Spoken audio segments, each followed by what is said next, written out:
All right, it is time and we are ready. Good morning, everyone. Welcome to the Greater Love After Row webinar event. I am Mark Burmich. I am the president and CEO of Choices Pregnancy Centers, and I'm going to be your host for the next 30 minutes. For those of you that don't know who Choices is, we are one of Arizona's largest and longest running pro-life pregnancy resource centers. We have locations across the valley in Mesa, Glendale, and in Phoenix. We offer an array of free services, including free pregnancy tests, ultrasounds, options counseling, post-abortive recovery, and also ongoing education. We've been in business nearly 40 years, and we have seen almost 250,000 clients come through our doors, and we've seen about 9,000 lives saved. And I'm going to be sharing with you a little bit later today how we're going to be expanding those services even more. But for right now, we're here to talk about Greater Love After Row and what does that look like. And we're going to be having expert commentary from one of the leading pro-life attorneys in the nation, Kevin Theriot, talking with us today. We have a packed 30 minutes of commentary coming to you right now. And I want to kick things off with a very powerful but short video that really underscores what we're going to be talking about today and also highlights the sanctity of human life. So let's go ahead and run that video right now.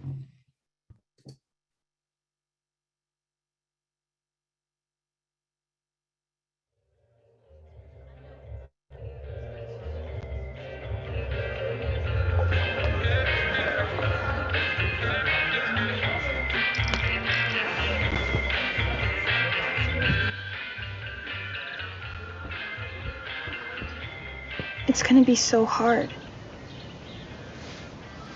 I don't know if it's worth it. Hey, it'll be okay.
It's gonna be hard. I don't feel ready. Don't worry. It's worth it.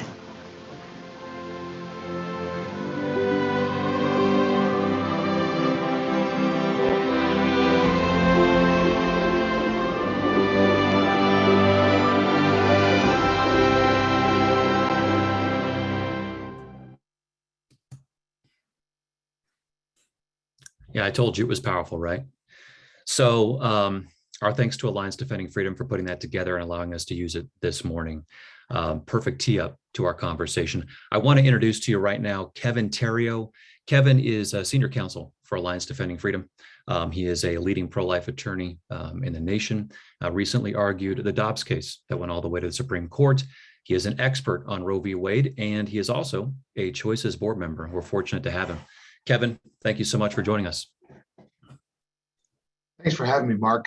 And just to be clear, I didn't argue the Dobbs case. I've been involved in that case, but didn't get to argue it. The Solicitor General for Mississippi did, and did a fantastic job. And boy, what a historical place we're at. With it's been almost 50 years since Roe made abortion legal in every state, and now we're possibly on the cusp of allowing states the ability to regulate abortion again, like they do any other medical procedure. Right. Well, we've got a lot to cover in a very short amount of time. What I'd like to do is just start right at the beginning. If you could give us some context and history of Roe.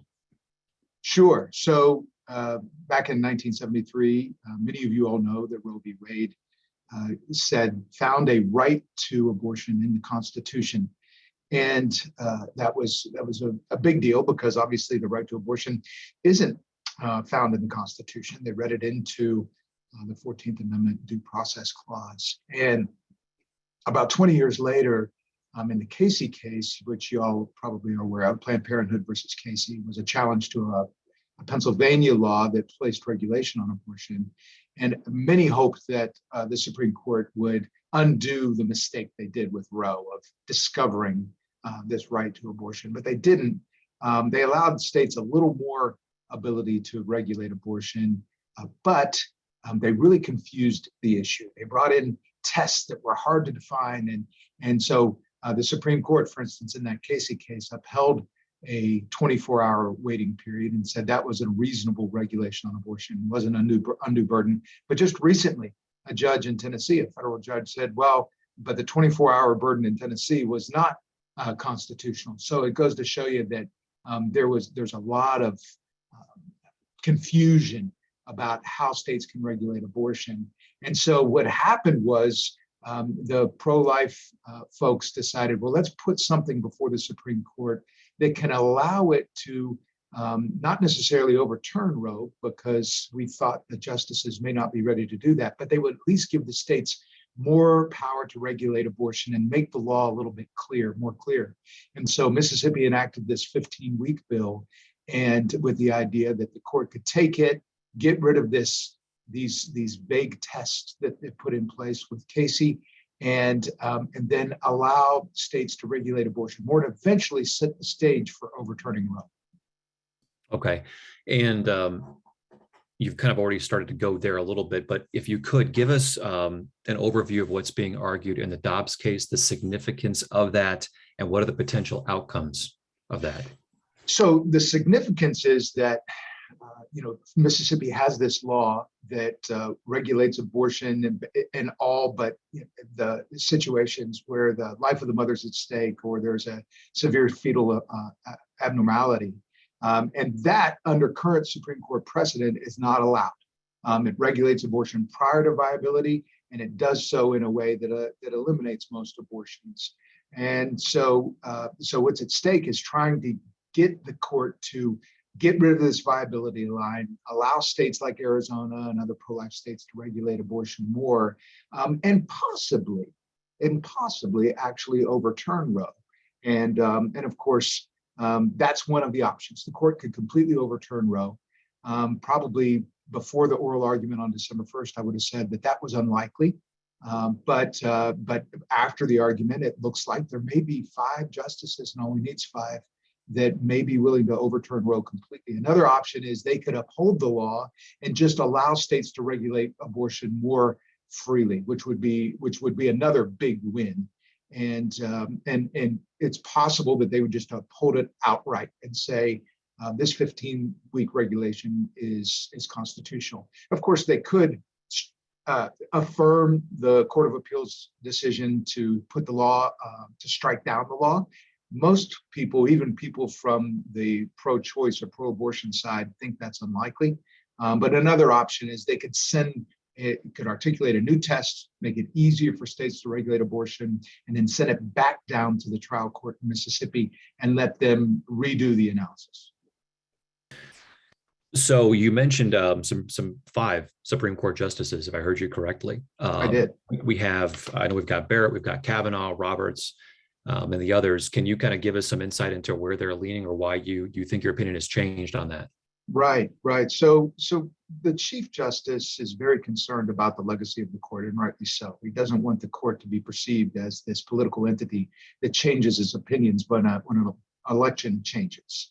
And so that's why precedent is very important, and why previous decisions are rarely overruled. And so the Chief Justice is going to be very careful about doing that. The new justices, Justice Kavanaugh and Justice Barrett, may also be particularly concerned because abortion was an issue in their confirmation hearings, and they don't want to appear as though that they're coming in to do what the other side was warning would happen, and so they're concerned about that. The other conservative, or at least justices that seem to interpret the Constitution as it's written, Justices Thomas and Gorsuch and Alito, everybody, based upon their previous writings, is pretty sure that they would vote to overturn Roe. But at the argument, Justice Kavanaugh and Justice Barrett both expressed a lot of concern about the federal government being the ones to dictate how states regulate abortion, and asked a lot of good questions about that were very encouraging. And even the Chief Justice said that, hey, we're out of step. Mississippi's law is actually in step with the rest of the world, even in liberal countries like France. They don't allow elective abortion after 12 weeks. So it was very encouraging, and gives us hope that they could actually overturn Roe and not just uphold Mississippi's law. So we're in February. When are we expecting to hear something on this? What's the next step? It's an interesting question. Generally speaking, in difficult cases like this, the court saves them for the end of the term, which ends in June, and they rule on it. There's a bunch of controversy, and then they go out of town, and everybody takes a break for a couple months, and the controversy simmers down or dies down. There is speculation, though, but that because the oral argument went so well, that they may rule early. Some people are even predicting next month, which and there's some interesting year of Jubilee, 50-year for you Bible scholars, analyses that could be said. And I believe if you do the math, March would be, I think, the 49th year, which starts the 50th year of Jubilee when the slaves are free. Interesting. So let's jump now to really the crux of what we're here to talk about today. What does life look like should Roe be overturned? And I know there's a plethora to discuss. We won't get to all of it today, but national level, local level, what we should do for a pregnancy resource center. What should we do as individuals, churches? How do we prepare for this new landscape? We need to have our shoelaces laced up tight, is the bottom line.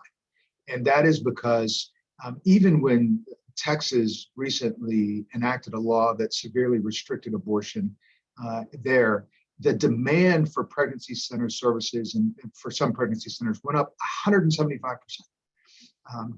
They were overwhelmed with the need because more babies were being born, more babies that were part of an unexpected pregnancy.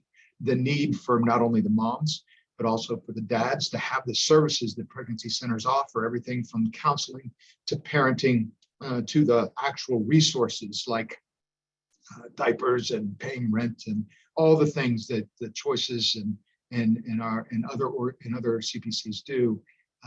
The demand went through the roof, so we need to be ready. Is number one, and that's going to require some partnering with churches, because the fact of the matter is most pregnancy centers just won't be able to handle demand. And Arizona is one of the states that if Roe v. Wade is overturned, they will most likely prohibit all abortions except to save the life of the mother. And so the demand for services for those who have unexpected pregnancies is going to go way up, and we need the churches to partner with us. But I think most importantly, that it's going to be difficult to completely eliminate abortion, especially with the advent of chemical abortion. We don't do a very good job of regulating and enforcing laws that regulate illegal drugs in our country. There's still going to be chemical abortion. So what really needs to happen is we need to be able to address the demand, not just the supply. And the demand comes from the breakdown of the family. Abortion is really the symptom, not the problem. And until the church and parachurch organizations like Choices can make some inroads into helping people understand what God's design for the family is and how that can eliminate the need for abortion, until we make some inroads in that area, we're going to have a problem with abortion. Yeah, thank you for that. I would agree. In commentary that you and I have had previously, and in commentary we've had with other pregnancy resource centers, even locally, we're hearing the same things, and everybody's expecting sort of the same tsunami, if you will, of influx that's coming. One of the things that we know has really upticked a lot, especially through COVID, is the mail-in abortion pill. And I think that's been up 40% since 2019, something staggering like that. What are your thoughts on that in terms of individuals still seeking abortion, even though it's not legal in the state anymore, pursuing illegal abortion or abortion by mail? What perspective or information do you have on that?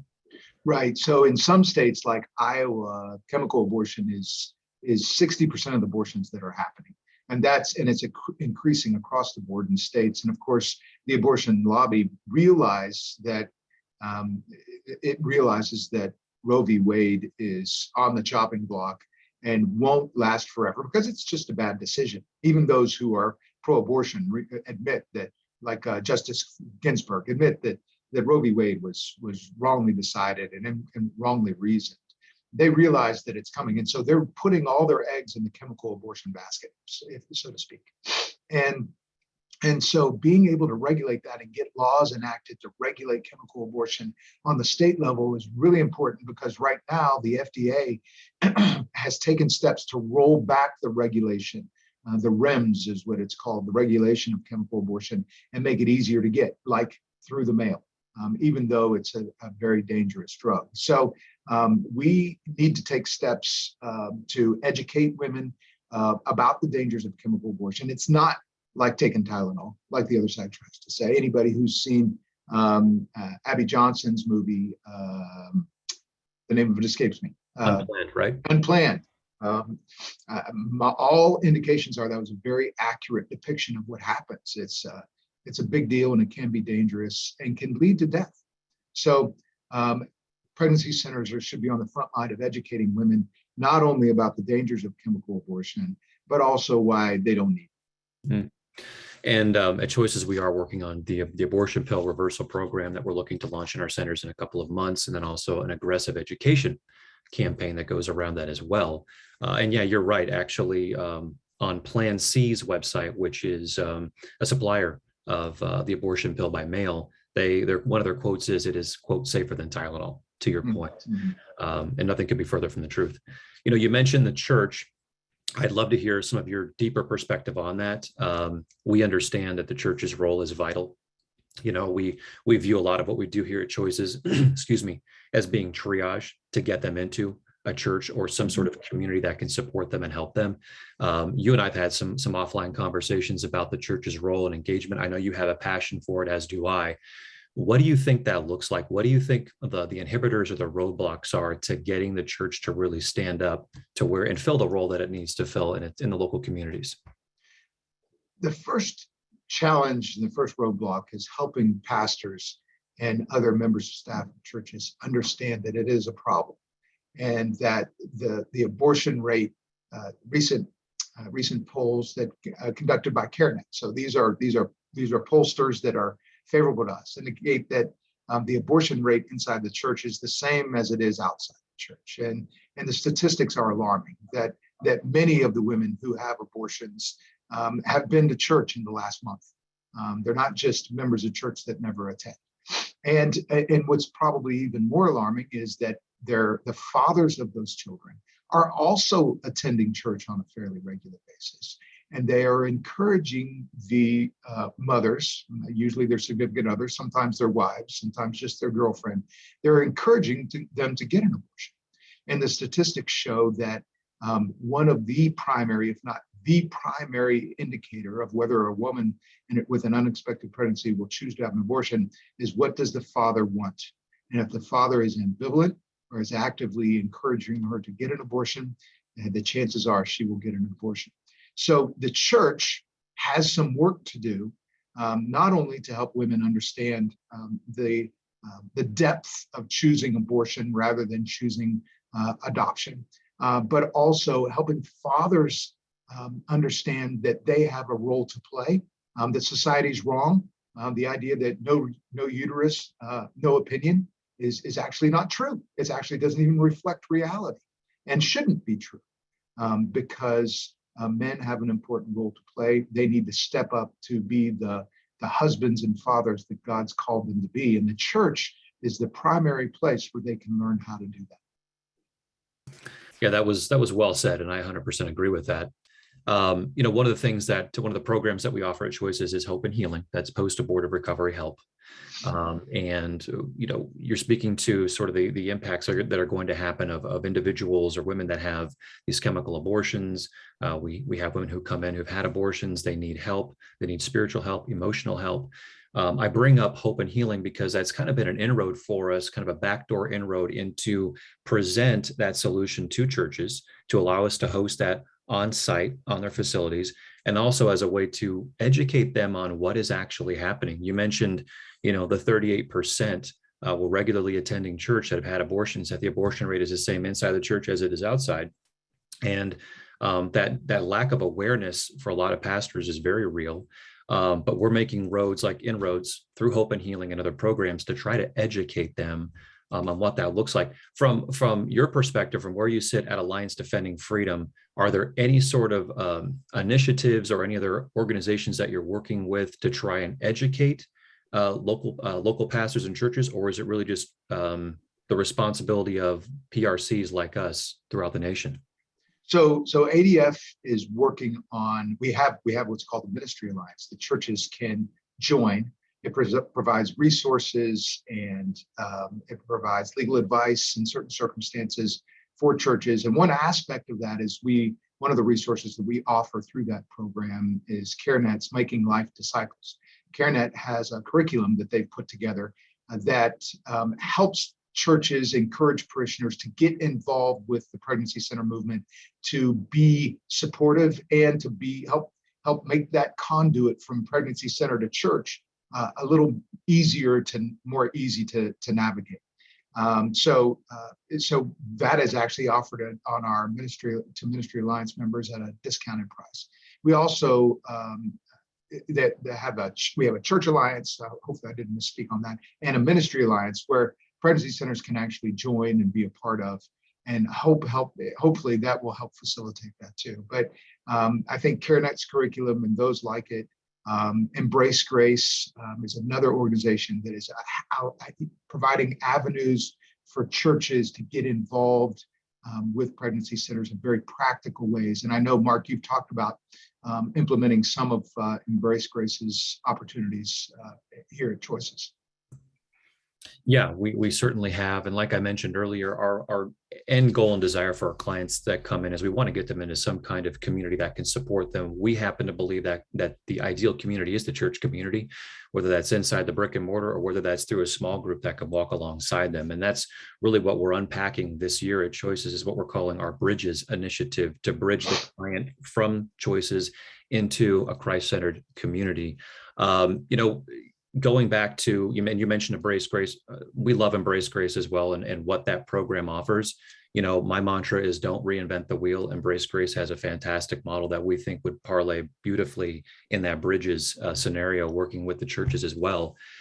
Just as an aside, one of the things that we've discovered, in my communications with my nursing team as well is, women who take the abortion pill by mail, but discover maybe a day in or 2 days in, they regret the decision and they come back in.